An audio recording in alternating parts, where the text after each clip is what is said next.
네, 12. 근데 설계를 해야 되는데 갑자기 에어컨을 드니까 제가 다음에는 혹시 이제 이전을 하거나 아니면 에어컨은 좀 소리 안 나는 걸로 한번 난방기하고 한번 바꿔볼 생각이 있습니다. 네. 옛날 같으면 옛날 같은 교회에서 위하여 뭐 기도해 주시기 바랍니다. 그런데 여러분 그 기도란 말 들으면 엄청 부담 느끼지 않으셨어요? 저도 참 옛날 기억이 나요. 참. 아유 참.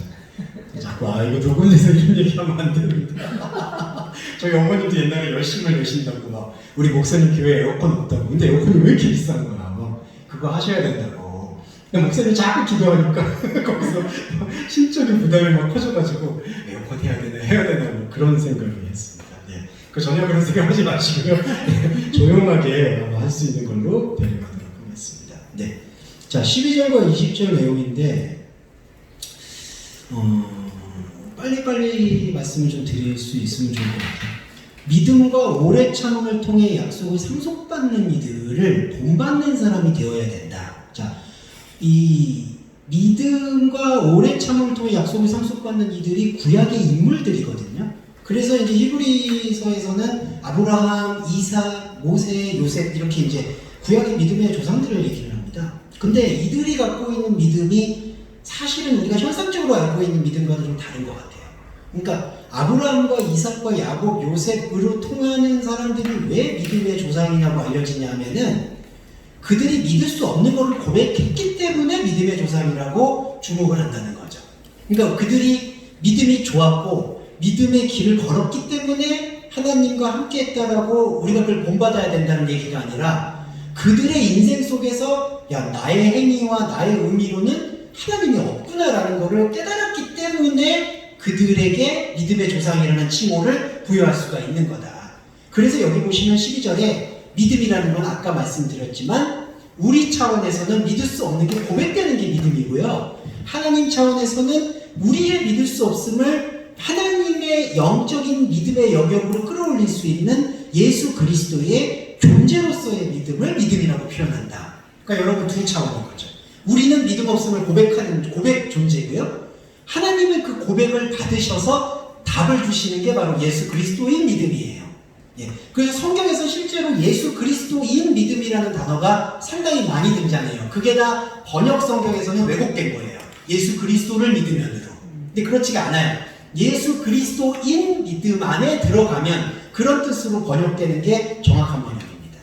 그리고 자, 두 번째 단어 오래 참음. 마크로디나스인데요. 이거를 오해를 하게 되면 오래 참는다는 게 인내심이라고 많이 이해를 해요. 오래 참는다. 저분은 오래 참는다.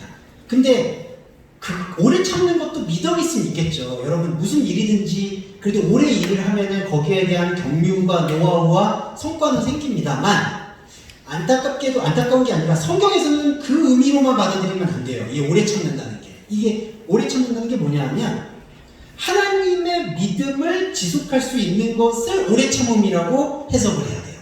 그러니까 그냥 무조건 내가 가지고 있는 믿음을 오래 참으면은 그 오래 참음은 아무 소용이 없는 거고요.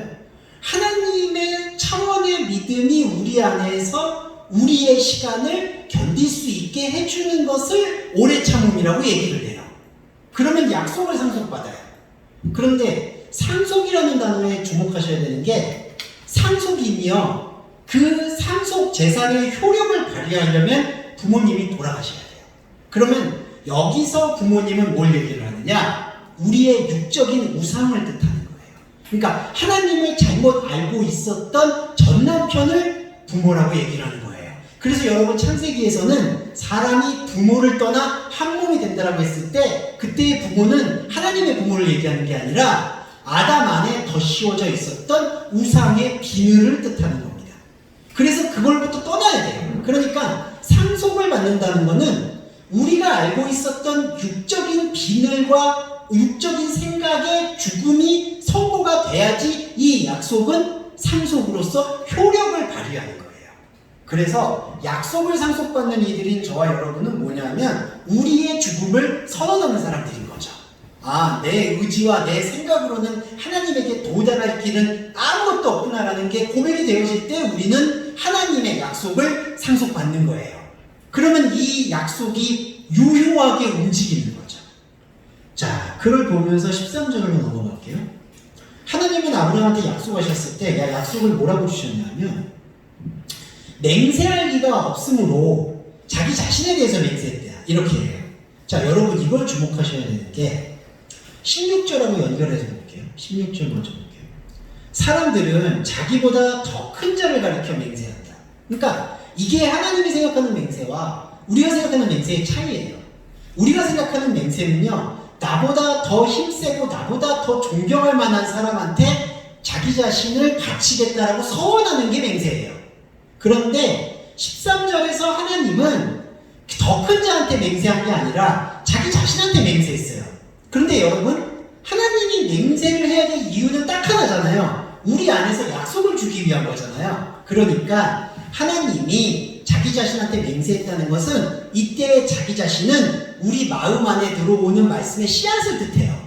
그러니까 하나님은 그 말씀의 씨앗을 갖고 내 안에서 스스로 약속하시는 거예요. 그러면 여러분, 이 약속을 들었을 때에는 어떤 마음이 들어야 되냐면은 하나님의 약속을 밖에서 찾는 게 아니라 내 안에서 찾아야 된다는 거예요. 누가복음 말씀처럼 하나님의 나라는 여기 있다 저기 있다가 아니라 우리 안에 있다라는 거예요. 이게 아까 말씀드렸던 본질, 원리, 근본적인 하나님의 생명이라는 거예요. 그러니까 인간의 맹세는 외부적인 거라는 거죠.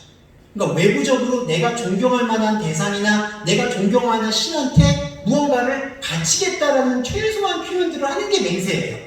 그래서 여러분, 진짜 기도는 사실 무언가를 기도를 구한다, 목적한다, 목적어가 없는 게 진짜 기도예요. 그러니까 하나님, 나는 뭘 하겠습니다. 하나님, 나는 뭐뭐 하겠습니다. 하나님은 뭐뭐 주세요. 이런 기도는 솔직히 중언부언이에요. 진짜 기도는 목적어가 없어요. 그냥 하나님의 사랑으로 충만하고 만족하는 상태가 기도예요. 맹세도 마찬가지예요. 무언가 내가 하나님 나 어떻게 서원하겠습니다. 나 뭐 어떻게 하겠습니다. 우리 옛날에 이제 부흥회 하거나 뭐 하거나 교회에서 하게 되면은 이런 거 많이 있죠. 당신 아들이 어디에 뭔가 달란트가 있는 것 같으니까 하나님께서 이 은혜를 주시면은 제가 제 딸을, 제 아들을 어떻게 하겠습니다. 바치겠습니다. 제 딸을 바치겠습니다. 하나님께서 우리 딸을 서울대만 보내주시면 예, 평생 영광을. 근데 그렇게 해서 영광 받으시면 조금 그렇잖아요. 그건 저는 아니라고 생각해요. 근데 서원이나 맹세가 16절에 보시면 사람들이 갖게 되는 맹세라는 건 기본적으로 그렇다는 거죠. 그러니까 하나님의 맹세는 그러한 맹세나 기도의 원리를 솔직히 분쇄하시는 거예요. 예. 근데 여러분, 여기서 오해가 생기는 게 있는데, 다들 오해가 뭐냐면, 근데 나는 이 말씀 듣기 전에 하나님의 응답을 잘 받았었는데, 그렇게 기도하면 하나님께서 잘 들어주셨는데, 그리고 실제로는 그런 기도의 응답을 많이 받으셨잖아요. 그렇죠. 그게 왜냐? 아까 제가 첫 시간에 말씀드렸던 감정 영역의 은혜라는 거예요. 그러니까 우리가 하나님, 내가 이렇게 기도했으니까 기도 잘 들어주시네, 그게 아니라 감정 영역일 때는 하나님께서 그 눈높이를 맞춰서 그 눈높이에서 응답하셨다는 거예요. 근데 여러분, 하나님의 그 응답은 거기에 머무르는 게 아니라 그게 답이 아니에요. 하나님의 진짜 응답은 이 영적인 영역으로 우리가 넘어오기를 바란다는 거죠. 예, 그거를 꼭 이해를 해주셨으면 좋겠습니다. 자, 맹세라는 뜻은 바로 그거예요. 그래서 예수님께서도 산상수훈에서 절대로 맹세하지 말아라 이렇게 얘기한 게, 맹세는 하나님이 하시는 거지 우리가 하나님을 밖에다 세워놓고 하나님 나 이렇게 하겠습니다 라고 하는 게 절대로 아니라는 거예요. 예, 그거를 보시면 되겠습니다. 그리고 14절 말씀은요, 창세기 22장 17절인데 이거는 헬라어로 잘 풀었어요. 헬라어로 잘 풀었다는 뜻은 제가 지금 설명드릴게요. 14절에서 구약 성경은 이렇게 번역이 돼요. 내가 너를 반드시 복 주고 복 준다, 복을 준다라는 걸로 번역이 돼요. 토브로. 근데 토브라는 히브리어는 상당히 그 의미 스펙트럼이 넓기 때문에 번역하는 사람 마음대로예요. 그게 재산이 될 수도 있고 축복이 될 수도 있고 감정의 힐링이 될 수도 있고, 아니면은 또 심지어는요, 내가 미워하는 사람이 멸망하는 것도 복이에요. 복이라는 단어 안에 그것도 있어요. 그래서 여러분, 시켜보면 그런 기도 많이 하잖아요. 내 원수의 이빨을 뚫어달라. 나는 그렇게 잔인하게 기도하는 사람 처음 봤어요.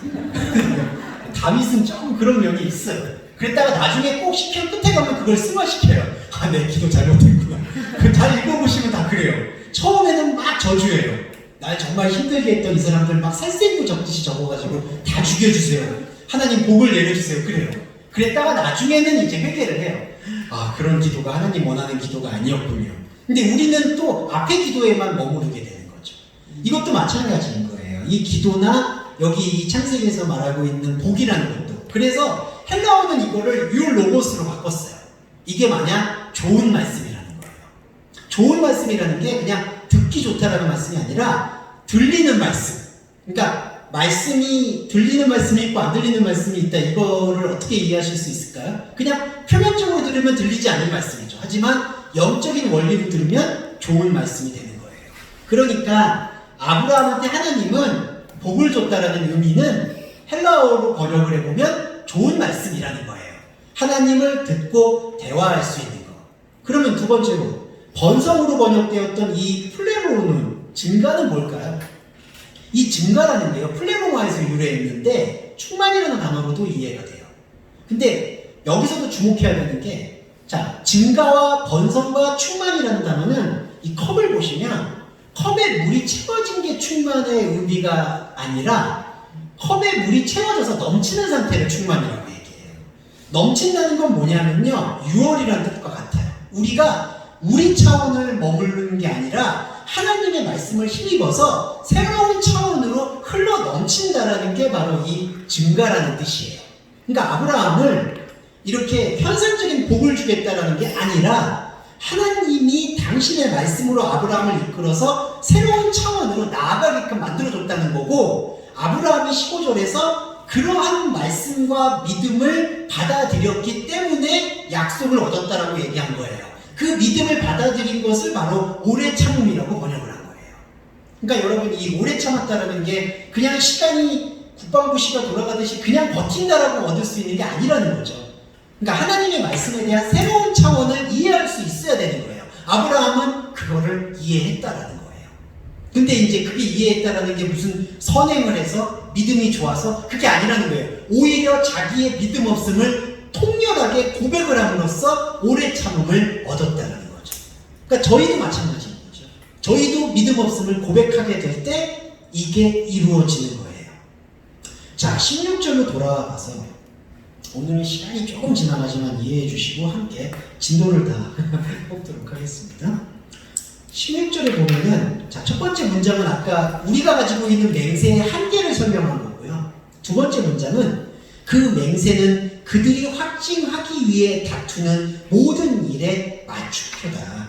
이제 그 맹세는 뭐냐면요, 지금 16절의 그 맹세는 여러분 아까 13절에 말하는 하나님의 맹세예요. 그 맹세. 그러니까 16절 첫 번째 문장의 맹세는 사람의 맹세고요, 잘못된 맹세예요. 두 번째 문장의 그 맹세가 하나님의 맹세인데, 하나님의 맹세가 뭐냐면요, 우리들이 다투는 모든 거에 마침표라는 거예요. 근데 다투는 것 앞에 뭐가 적혀 있는지 봐주실래요? 확증하기 위해 다투는. 그게 뭐냐? 아까 제가 첫 시간에 말씀드렸듯이 답을 내기 위해서 다툰다는 거예요. 그런데 여러분, 구원도 그렇고 믿음도 그렇고 그걸 확증할 수 있을까요?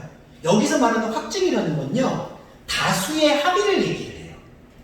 근데 여러분, 믿음은요 다수의 합의가 아니죠. 여러분이 갖고 있는 믿음은 설령 저라고 하더라도 그걸 판단할 수 있는 권리가 없는 거예요. 그렇죠. 그러니까 이 믿음이라는 거는 절대적인 거예요. 누가 비교를 해서 야, 저 사람 믿었고 나도 믿었고 우리 교회 다 믿었고 그러니까 구원받고 천국 가, 이거 절대로 아닌 거예요. 믿음이라는 거는 철저하게 하나님 앞에서의 나의 문제이지 누가 확증해주는 문제가 아니라는 거예요. 그런데 사람은 본성적으로 확증, 답을 내기 위해서 끝없이 싸워요. 그게 맹세예요. 그러니까 싸우는 이유가 뭐냐 하면 답을 내려고. 근데 답은요 나오지 않아요. 왜냐하면 그 답은 하나님과 내가 갖고 있는 거지, 다른 누구가 당신 구원받았네 안 받았네, 당신은 잘 됐네 못 됐네, 그렇게 판단할 수 있는 영역이 절대로 아니라는 거죠. 그런데 사람의 본성의 연약함은, 이게 중요한 건데, 사람의 본성의 연약함은 나의 구원이나 나의 생명을 말씀을 통해서 답을 찾는 게 아니라 다른 이들의 가르침이나 아니면 다른 이들의 인정이나 아니면 나의 삶을 통해서 확증받으려고 한다는 거예요. 아, 내가 그래도 이 정도 신앙생활 했으니까, 여기 교회 이 정도 다녔으니까, 아니면 이 정도 전통을 따랐으니까, 그러면 나에게도 구원이 어느 정도 있지는 않겠어? 라고 생각하는 게 사람이 갖고 있는 확증의 욕망이에요. 그걸 버려야 돼요, 우리가.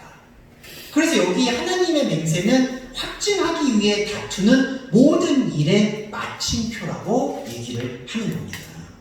네. 자, 그리고 보시면은 그다음부터는 이제 연결되는 게 맹세로 보증하셨다. 근데 이 보증이라는 MAQCN이라는 게 인쳤다라는 단어고요. 이게 계시록으로 넘어가면은 말씀의 그 인침을 받는 거, 그 두 번째 나팔에 등장을 하죠. 그 맹세로 보증했다라는 것은 하나님께서 우리 안에서 말씀으로 함께 하시겠다, 그런 뜻입니다. 그리고 18절에 여기 조금 문자적인 얘기가 나오는데 현존적인 소망이라고 나와 있어요. 현존적인 소망이라는 게 뭐냐 하면, 자, 우리는 지금 현재죠, 현재. 근데 우리 현재라는 거는 자꾸 미래를 향해서 나아가잖아요. 근데 현존적이라는 거는 그냥 쉽게 말씀드리면 우리가 가지고 있는 현재를 넘어서 있는 소망. 이거 이해되시죠? 그러니까 우리는 이렇게 인간의 시간을 살아가고 있는데 그리스도인은 동시에 이 시간을 창조하신 하나님의 시간을 함께 사는 거예요. 크로노스가 인간의 시간이라면 카이로스는 하나님의 창조의 시간이에요. 그러면 이 현존적인 소망은 어디에 있는 소망이냐? 인간의 시간이 아니라 하나님의 시간에 있다는 거예요. 근데 여기서 여러분 주목할 만한 단어가 현존적인 소망을 붙잡으려고 도망갔다라고 적혀 있어요. 도망가. 그러니까 이게 저희의 모습이에요. 저희들도요, 도망가야 되는 거예요. 예. 그러니까 어디로부터 도망가나요? 무엇으로부터 도망가나요? 우리가 이 땅에 발디뎌서 말뚝을 받고 인간의 의미를 부여받으려고 하고 있는 모든 것으로부터 도망을 가야 돼요, 여러분. 그래서 이게 좀 어려운 거예요. 왜냐하면 모든 심리 상담이나 이런 거 들어보시면은 제 비판하는 게 아니라 의미를 부여한다고 해서 당신도 이 사회와 이 가족과 여기서 쓸모 있는 사람입니다. 여기서 뿌리를 내려야 할 사람입니다. 이렇게 해서 뭔가 사람의 무기력감이나 좌절감을 막는다고 하더라고요.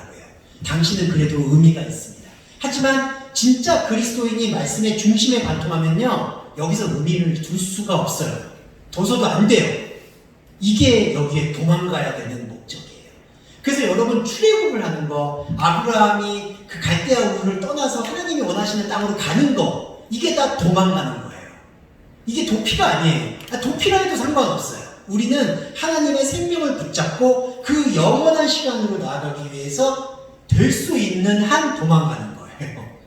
이게 말이 좀 넌센스를 들리실 수 있는데, 뭐 크리스찬이라면 강력하게 부딪혀야 된다, 세상을 싸워 이겨야 된다, 그거 아니에요. 세상을 싸워 이겨야 돼서 이겨서 뭐 하겠어요? 그것도 아니에요. 우리는 삶을 살아가면서 내가 살고 있는 위치 속에서 최선을 다해야 되겠죠.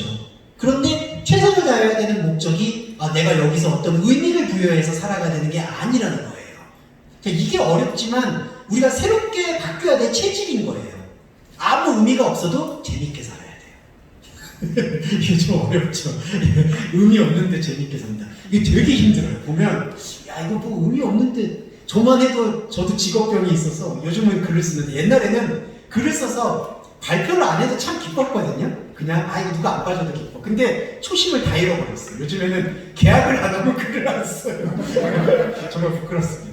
돈을 안 받으면 글을 안 쓰는 이런 저의 모습을 제가 오늘 반성하기 위해서 도망가야겠다. 예. 그래서 지금도 있는 계약을 다 파기하고 도망가고 싶지만 또 그러면 안 되겠고, 여러분이 있는 자리에서 의미가 없지만, 세상과 땅에서는 의미가 없지만 하나님의 세계에서는 분명한 의미가 있다. 그거를 여러분과 함께 저희가 나눴다라고 저는 생각을 합니다.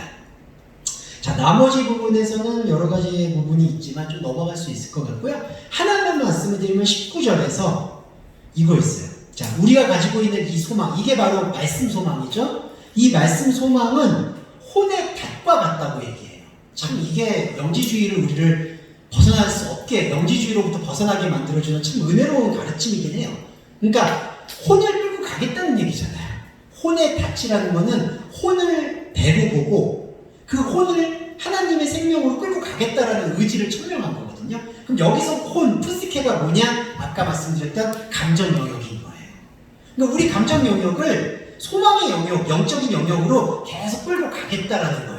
그래서 저와 여러분이 어렵고 힘들고 여러 가지 세상의 가치와는 충돌되는 부분이 세상은 의미를 부여하기를 원하지만 우리는 의미로부터 도망가고, 그런데도 도망가는 게 몸이 도망가면 좋겠는데 그건 또 아니고, 여기에서 붙잡아서 우리의 혼적이고 감정의 싸움이 생명의 소망으로 계속해서 나는 거예요. 그러면 어떻게 되느냐 하면, 이게 이제 중요한 의미인데, 휘장의 내부, 그 내부로부터 더 깊이 들어가게 된다라고 얘기를 해요.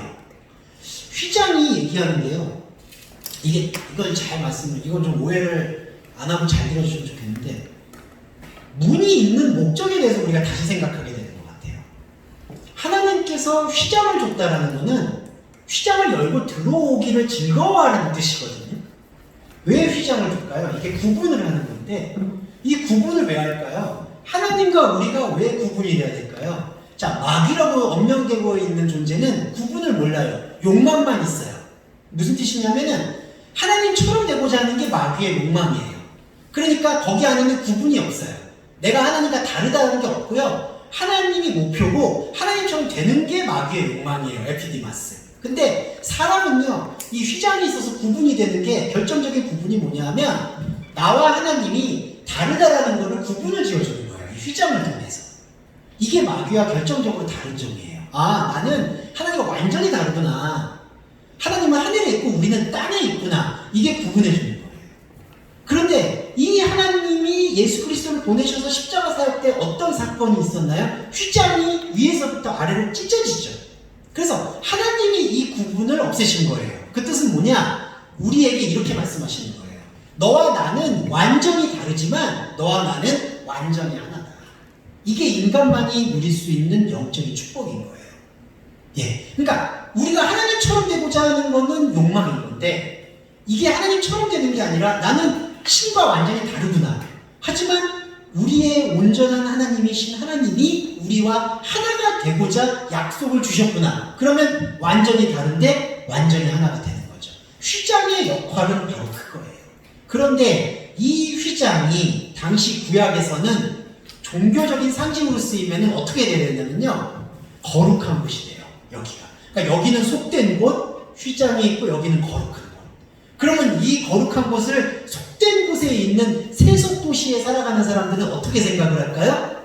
거룩한 곳은 아무나 들어갈 수 없는 곳, 높은 곳, 제사를 통해서만이 들어갈 수 있는 곳, 피를 뿌려서만이 들어갈 수 있는 곳으로 생각하게 된다는 거죠. 그러면은 이 휘장은 신앙이 되는 게 아니라 종교가 되는 거예요. 저기에는 더 거룩한, 그리고 함부로 우리가 들어갈 수가 없고, 뭔가 대단히 영험하고 신성하고 하나님의 대리자의 자격을 입은 사람들만이 들어갈 수 있는 곳, 이게 휘장의 한계가 되는 거예요. 그래서 여기서 19절에서 말하는 휘장의 내부로 더 깊이 들어간다는 건, 하나님과 우리가 완전히 다르지만 하나님이 우리를 온전하게 찾아주시기 위해서 존재하는 게 휘장이다라는 것을 깨닫게 해주시는 거예요. 그게 바로 영적 질서예요. 그래서 저희가 다음 주에 나눌 주제가 영적 질서에 대한 주제고, 그게 바로 멜기세덱의 질서가 되겠습니다. 네, 오늘은 여기까지가 마무리가 될 것 같네요. 자, 그래서 마지막으로 그 기도와 본질 마음 나누고요. 기도와 주기도문 하심으로 오늘 예배는 마무리하도록 하겠습니다. 사랑해 주님, 우리는 하나님과 함께 교통한다고 믿으면서도 우리의 감정 영역에 머물러서 그 감정 영역을 되풀이하면서 소위 말하는 감정의 파리를 하지는 않았는지를 반성하게 됩니다. 우리의 반성과 우리의 돌이킴을 일깨워 주신 것은 우리의 의지가 아니라 하나님의 말씀임을 또한 고백합니다. 동서말씀교회 예배를 통해서는 오직 이 영적 영역의 관문을 열고 하나님과 더 자유롭고 하나님과 더 무리 없는 영적인 소통이 이루어질 수 있는 생명의 장이 되었음을 엄숙히 고백합니다. 이 고백을 품고 우리 동서말씀교회 교회 여러분들이 하나님의 나라를 한 걸음 한 걸음씩 걸어나갈 수 있도록 축복해 주시기를 간절히 바랍니다. 경제적으로 어려운 부분이 있다면 그것을 채워주시고, 육체적으로 아픈 부분이 있다면 조속히 치유해 주시고, 관계적으로 힘들고 감정적으로 어려운 부분이 또한 있다면 담대히 이겨낼 수 있는 용기를 주님 허락해 주시기를 바랍니다. 이러한 기도를 간절히 드리는 이유는 하나님의 말씀을 더 깊고 더 간절하고 더 뜨겁게 알아가기 위한 영적인 과정임을 또한 고백합니다. 생명의 고백 앞에 하나님과 함께 교통할 수 있는 시간 허락해 주시면 진심으로 감사드리며 예수 그리스도의 이름으로 기도드립니다. 아멘.